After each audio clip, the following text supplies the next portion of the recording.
Hello everybody, this is Mr. Ow! That hurt. This is Katawa Shoujo. I think this is the 20th episode of Katawa Shoujo, and looks like Wings is now playing Fallout: New Vegas. Yeah, this is the 20th episode, and I'm pretty sure we're gonna get to the festival today. So that's cool, I guess. And we're here. The students roll into class for the Saturday morning session, each and every one of them sporting the tired eyes of people that have worked through the night. With only a day left to prepare, I suppose it's not so surprising. Thankfully, we only have to suffer through classes until the lunch break, and then our time is our own. Mutao lurches into class in a tired stagger. I suppose students aren't the only people here that enjoy their late Friday nights. Without saying a word, he scrawls some page and question numbers on the board and slumps down on his desk. It's completely atypical behavior of him, but it appears that no one in the class is going to call him out on it. Wordlessly, the students shuffle their textbooks into position and get to work, not wanting to break the trend. I do the same. Fatigue has made the class antisocial. Not a peep is heard among the ruffling papers. That can partly be attributed to the two empty seats beside me. For some reason, Misha and Shizune aren't present, probably doing council work for the festival. It's very quiet without Misha present. Yeah, I think if Misha was president, that'd be even worse. I wonder if she was born as rowdy as she is, or if she is making up for Shizune's lack of voice. Nakai, can I speak to you for a moment? Shit. I'm so engrossed in thinking about Misha that I don't even notice Mutao approaching my desk. Sure, what's this about? It's probably better if we speak outside the classroom. What did Hisao get into now? I'm sorry guys, I'm in that, weird, voice.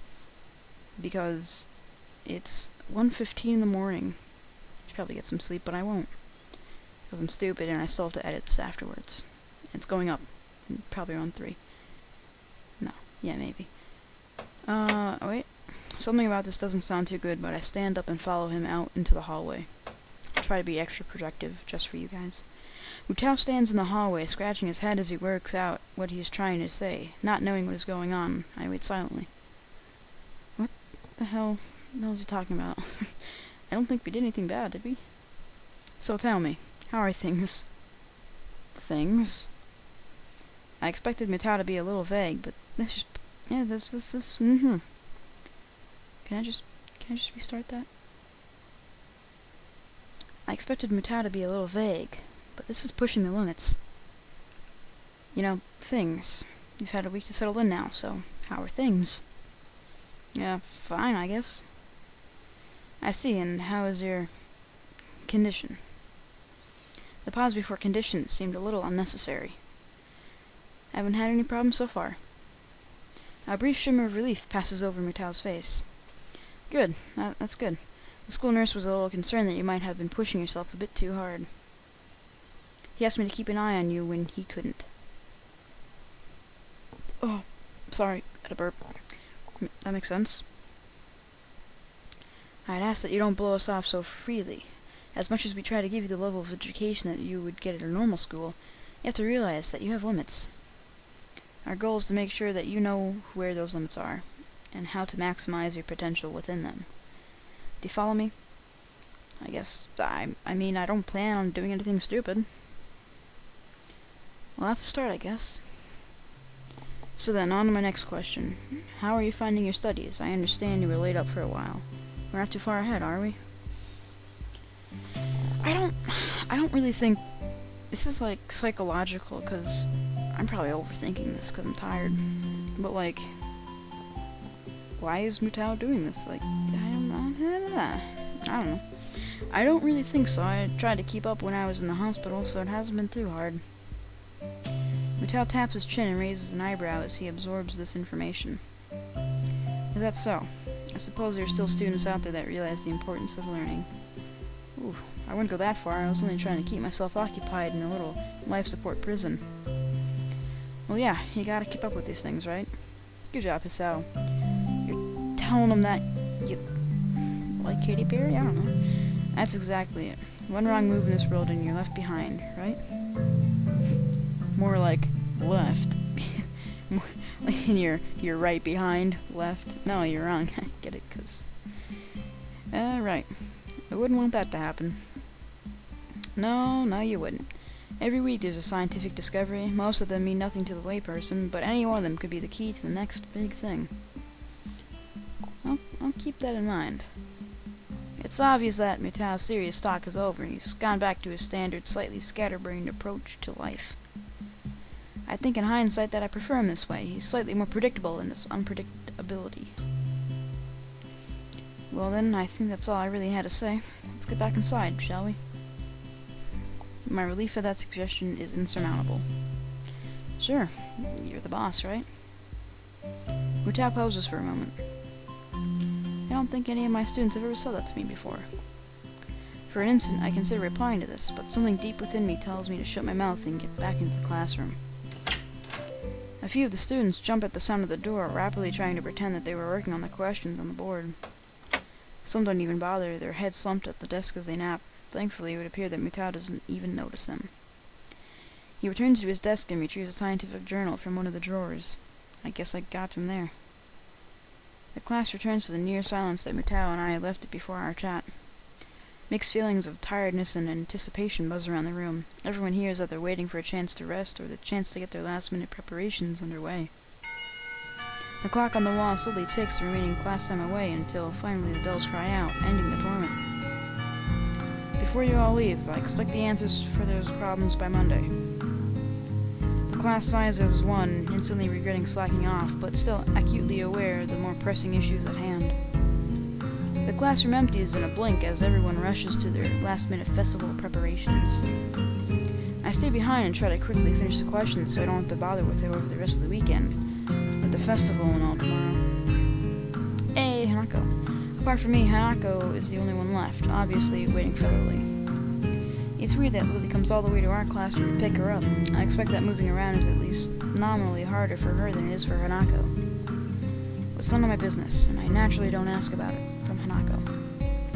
Despite the relative proximity of her seats, neither tries to strike up a conversation about that or anything else either, so not oppressive silence falls over the room.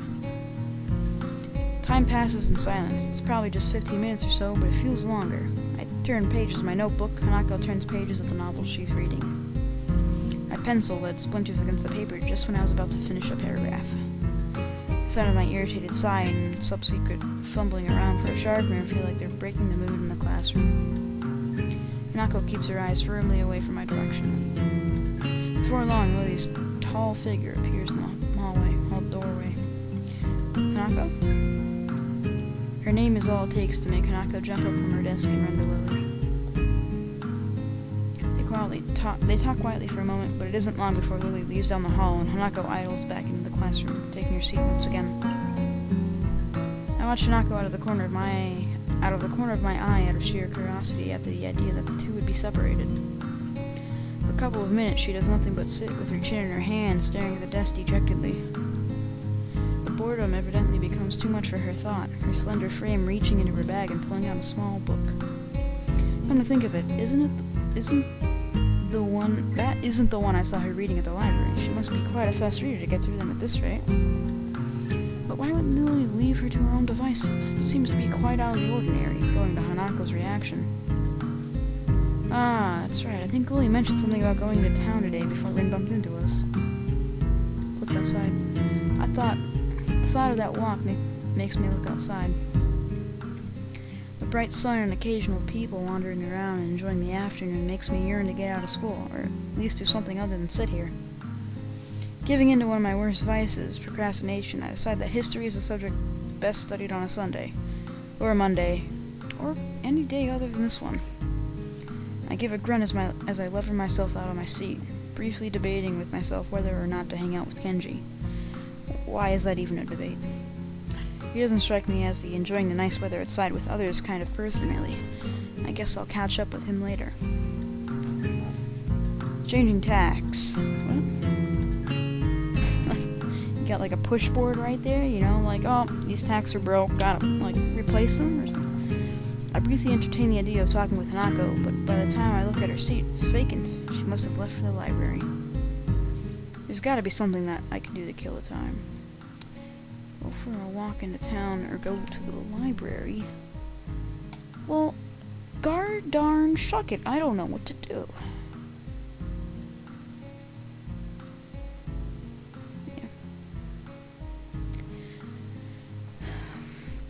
Go for a walk into town or go to the library. Well, I mean, I can go and nap in the library. Or I can go into town and possibly meet up with maybe Emmy or maybe Rin working on her mural.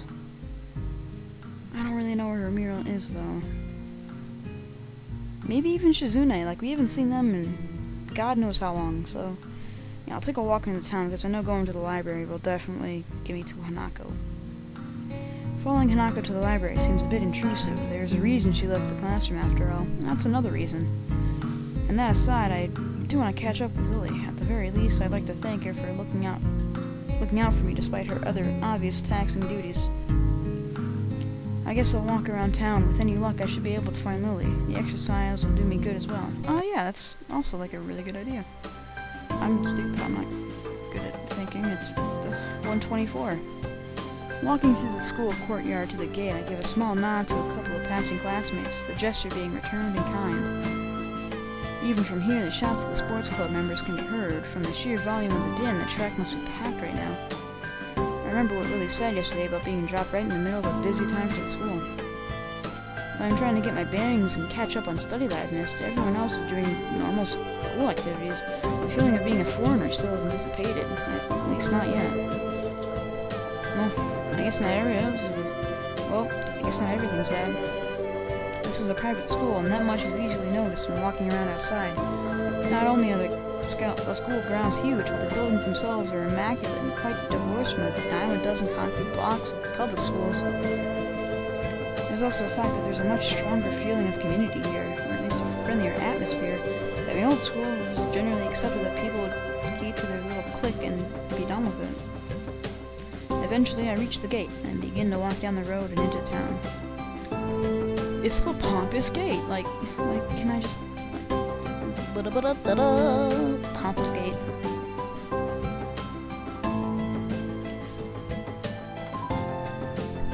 Well, that was fairly productive. Barely. Having seen a fair portion of town, even including the houses perched on the hills and around the outskirts, I decided to take a walk around the park before heading back. Living in the city all my life, the total lack of smartly dressed businessmen and fashionably dressed girls strikes me as incredibly unusual. All that's to be seen are the odd elderly person shuffling around the sidewalk and assorted busily chatting pairs of middle-aged women outside of small storefronts. Walking along the road to the park quickly distracts me from them, though, making me realize that I perhaps pushed myself further than I should have done to see as much as I could. As my breath begins to wheeze and my chest tightens more and more, I give up on the prospect of soldiering on. After a quick glance around the park as I enter, I take a seat on a wobbly old bench that I know is near a couple of vending machines. For minutes on end, I sit with my head bent over, forcing myself to take deep breaths. I feel more like an old man than a teenager who should be in the prime of his life. The stay in the hospital, the surgery, and the medications must be taking their toll on me. Damn it. Eventually, my breathing returns to normal, and the muscles in my chest loosen. Now without a fair measure of relief, I guess this means the end of my little sojourn, though, in any case. There's a cafe on the far corner, so I'll stop by to quench my thirst before heading back. A little bell above the door signals my arrival to an empty counter. For a few moments I stand there waiting, my eyes every now and again drifting from one end of the counter to the other, searching for a service bell. That's Yuko, right? Eventually a door some ways behind the counter opens, the person emerging from it, taking me by complete surprise. Sorry, I'm cracking my fingers, because I want to. Yuko? I knew it. Hi, I had no idea you worked here. I really have no idea how to address her either, given that she is technically school staff as well as apparently a waitress. Ah, yes, She quickly paces up to the counter before flingering... Did I really just say flingering? Before flinging her upper half downwards in an overacted bow. Welcome to the Shanghai. May I take your order? Straight down to business, I see. I don't know. Some coffee, please? Yes, certainly. I'll make it right away and bring it to you when it's done. Thanks. Yuko's formality takes me aback. She seemed to take her job very seriously. Well, who wouldn't? I mean, they pay you. Obeying her instructions, I turn around and quickly glance for a free table. Considering the cafe seems to be empty, this is a simple task to accomplish. As I walk towards a table adjacent to the window, I notice a flash of yellow around one of the table dividers. Who the fuck is that? Submit Lily. Not Shizune, or Rin, or enemy. But who's that? Like, is he a man? Or is she a woman? Or, I don't know. Sure enough, no more than a glance is needed to ascertain that it's a certain Satao at the table. That said, I don't recognize the suited figure across the table from her. Blonde, fair-skinned, and only a little shorter. He, she? Yeah, that's what I'm thinking. I think she must be a relative. Really? I'm thinking more of a he. But maybe a he would have a more rounder complexion. Since the two are all but silent as the suited figure takes a swig from a cup of coffee, I decide to greet Lily. Some part of my coming here was in order to meet her, after all. Hi, Lily. Sal? Ah, nice to see you again. Oh, it's... yeah, nice to see you again. The suited girl look... Oh my... what the huh? The suited girl looks up, noting my uniform with a relaxed smile. Ooh. Person's text is read. Know each other? My voice feels weird. Does it sound weird? Oh, guys, looks like we'll have to talk to Lily and her friend, or relative, in the next episode, because it's 17 minutes in. I'll see you guys later, and bye.